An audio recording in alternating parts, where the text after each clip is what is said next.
Well, day 2, hiking Timberline Trail around Mount Hood. Come on, buddy. Finn has spurts of energy, but I think he's a little tired. He doesn't want to eat very much, unless he's enticed by my food, of course.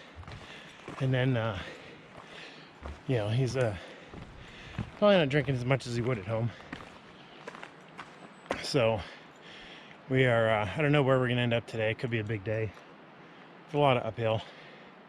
So we're going to see where we end up landing.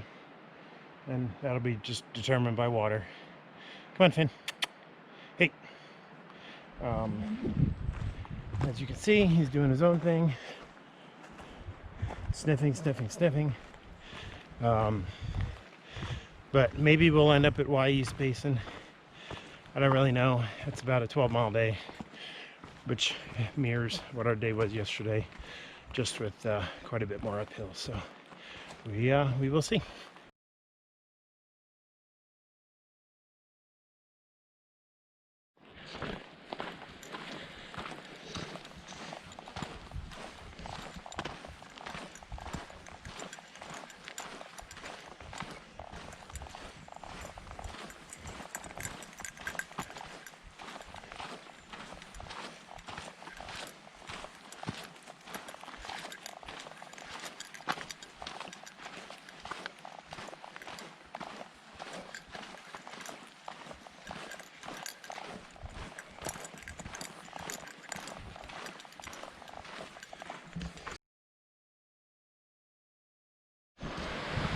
Well, it's been about a little less than half a mile, and we have finally, well, not finally, but we've arrived at Ramona Falls, which you can day hike to, or you can do like we're doing to go see.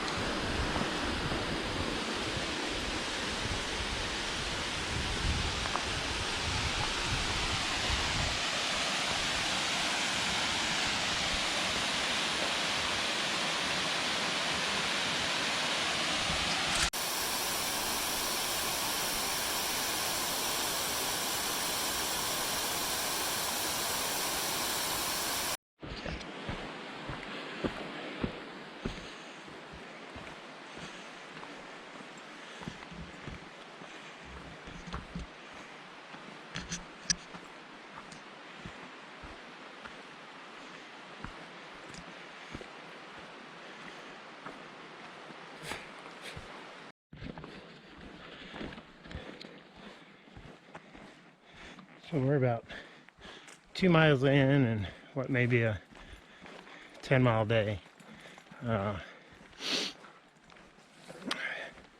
May only make it as far as McNeil Point today. Finn is being an absolute trooper. I need to say that right off the bat. My shoulders, my hips, they're hurting a little bit. But he's being an absolute trooper, and we probably will make it to McNeil Point. But we may make that our campsite for the night. Depends on how we feel. Apparently there's a gal that, later in the day, as I said yesterday, the more risky run of higher rivers, faster rivers to cross. Apparently there was a gal that had fallen in, and she was less than happy that the couple guys, campmates that were camped up next to me or near me last night were at. Pretty cool guys, probably late 20s, from Jacksonville, Florida, out here on business. They were not sure if they were gonna turn around and head back because, well, we have mountains. East Coast does not. East Coast has hills, so they were wondering if they had maybe overdone it and overestimated it, but we chatted, and I said, well, look at the elevation going back. I said, it's a pretty sharp point, and they were already kind of looking at that too with their maps and stuff like that. So they were kind of making a game time decision this morning, having thought about it last night, and happy to see that they did not give up. And they are continuing on as well. They left camp a little bit before I did, and then I met up with them at had to switch back, and now we're currently a little bit ahead. Finn loves seeing them. He gets quite silly when we ran into them. So that's it for now. We are definitely a lot higher than what we were at camp this morning.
Well, a little over, we're about 3¼ miles in to today. It's got to be after 9 by now.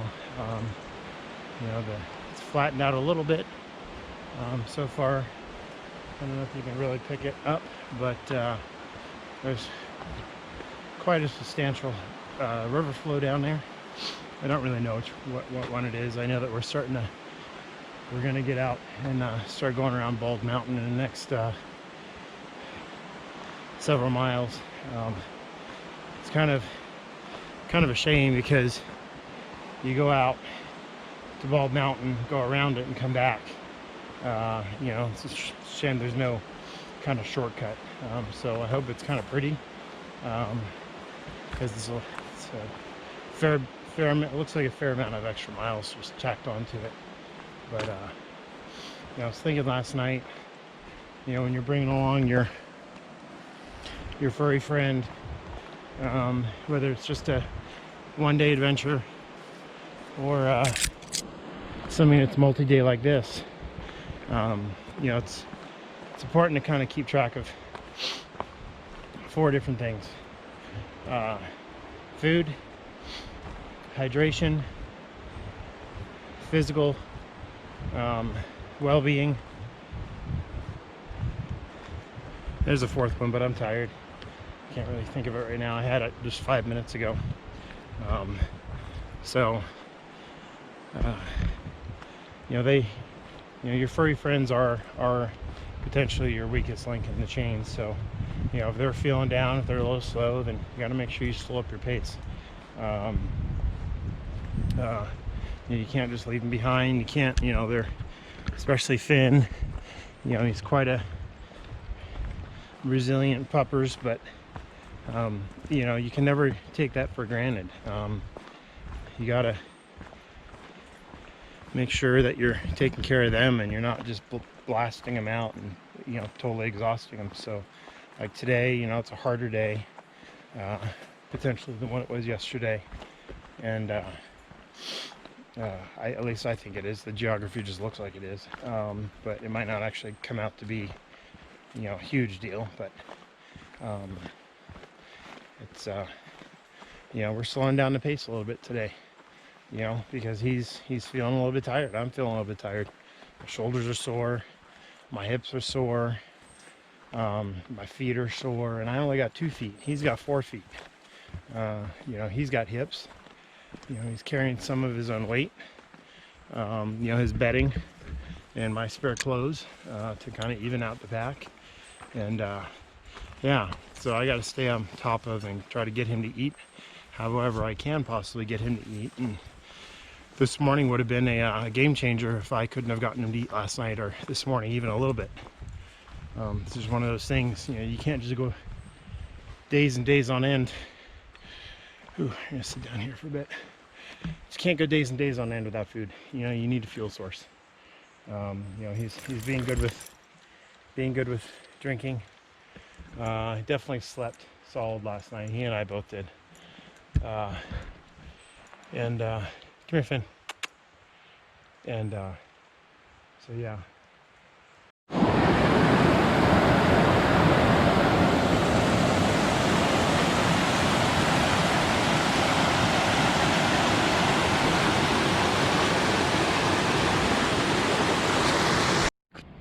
And there is our first glimpse of Mount Hood for today.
our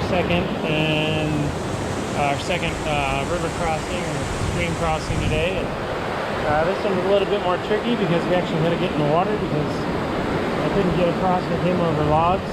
There just wasn't enough wide enough space, and so we just kind of walked right through it, and ended up having to kind of hoist him along the way. He definitely didn't know what to make of it. So, but we're across, we're dry. Switched back over to my boots for my water shoes, and we're continuing on.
Well, today was a very long day.